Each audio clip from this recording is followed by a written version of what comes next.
Hello বন্ধুরা, বিজ্ঞান ও তথ্য প্রযুক্তির দুনিয়াতে আপনাকে স্বাগতম।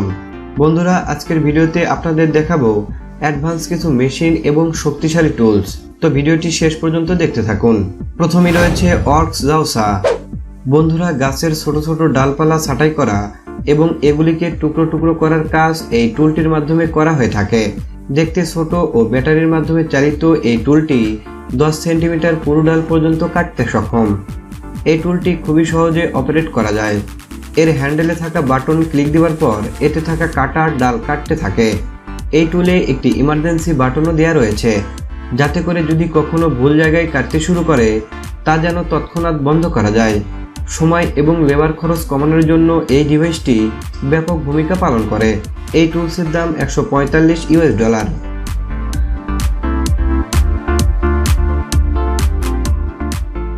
এর পরবর্তীতে রয়েছে স্যারোপা পাওয়ার ব্যারো। বন্ধুরা, নির্মাণ কাজে বিভিন্ন উপাদানকে এক স্থান থেকে অন্য স্থানে নিয়ে যাওয়ার জন্য একটি ট্রলি ব্যবহার করা হয়ে থাকে। এটি একটি ইলেকট্রিক ট্রলি। এই ট্রলিটি রিলোড করার জন্য এতে হাইড্রোলিক সিস্টেম লাগানো রয়েছে। এই ট্রলিতে 3টি চাকার ফলে এটি 360 ডিগ্রি অ্যাঙ্গেলে ঘোরানো যায়। স্টিলের মাধ্যমে তৈরিকৃত এই ট্রলি 170 লিটার লিকুইড অথবা 150 কেজি ওজন নিয়ে চলতে সক্ষম। এর হ্যান্ডেলে ব্রেকও লাগানো রয়েছে। 24 ভোল্টের হেভি ডিউটি ব্যাটারির মাধ্যমে চলা এই ট্রলিটি হ্যান্ডেল ধরে নিয়ন্ত্রণ করে প্রতি ঘন্টায় 4 কিলোমিটার পথ অতিক্রম করা যায়। এর পরবর্তীতে রয়েছে হাস্কাভার্না অটোমুভার।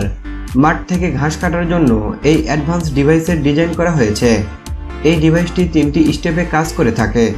সর্বপ্রথম এটি মাঠের চার্জিং স্টেশন থেকে চার্জ করে নেয়। এর পরবর্তীতে ঘাস কাটতে শুরু করে। এটি ঘাস কাটার আগে যে সকল গাছকে কাটা যাবে না তা সেন্সরের মাধ্যমে ডিটেক্ট করে এবং একটি কৃত্রিম বাউন্ডারি সৃষ্টি করে। এর পরবর্তীতে এই বাউন্ডারির ভেতরে এই ডিভাইসটি ঘাস কাটতে শুরু করে। এটি ঘাস কাটার সময় সামনে কোনো বাধা পেলে নিজে নিজে দিক পরিবর্তন করতে পারে এবং ব্যাটারি লো হলে পুনরায় সিগন্যালের মাধ্যমে চার্জিং স্টেশনে গিয়ে চার্জ করতে পারে। এর পরবর্তীতে রয়েছে গার্ডেন গ্রুম প্রো। বন্ধুরা, বাগানের গাছগুলিকে সুন্দর দেখানোর জন্য একটি নির্দিষ্ট সাইজে ডালপালা কাটা হয়ে থাকে। এই মেশিনটি অ্যাকুরেসির সঙ্গে কাজ করতে পারে।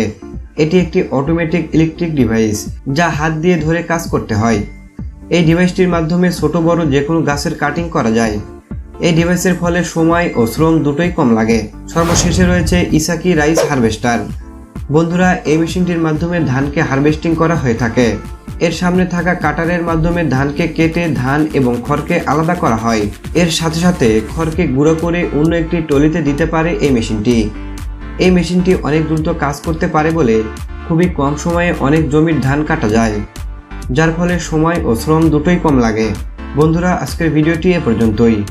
ভিডিওটি ভালো লাগলে লাইক ও শেয়ার করবেন। এরকম আরও ভিডিও দেখতে চাইলে আমাদের চ্যানেলটি সাবস্ক্রাইব করে পাশে থাকা বেল আইকনটি ইনেবল করে রাখুন। ভালো থাকবেন সবাই। এতক্ষণ সঙ্গে থাকার জন্য ধন্যবাদ।